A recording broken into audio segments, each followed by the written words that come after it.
Sve što vas interesuje na jednom mestu. Vaša dnevna doza. Prijavite se.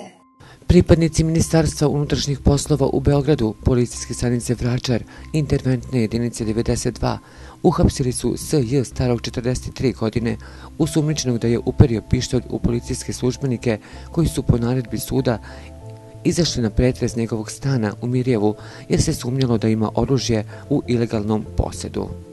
Pripadnik interventne jedinice 92 koji je sa kolegama učestvovao u akciji u ulici Ljubiše Miodragovića, čim je video da je S.J. uperio pištolj ka njemu i kolegama, brzo je odreagovao, ispalio hitac ka osumnjičenom i onesposobio ga, a na taj način sačuvao svoj život i živote svojih kolega.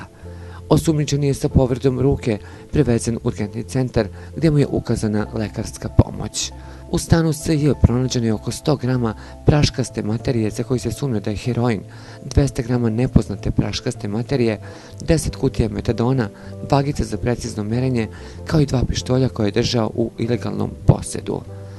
Ministar unutrašnjih poslova Aleksandar Vulin, koji se sastao sa pripadnicima interventne jedinice 92, a koji su učestvovali u ovoj akciji, istakao je da napadi na policijske službenike koji svakodnevno rizikujući svoje živote brinu o bezbednosti svih naših građana moraju biti najoštrije sankcionisani i osuđeni.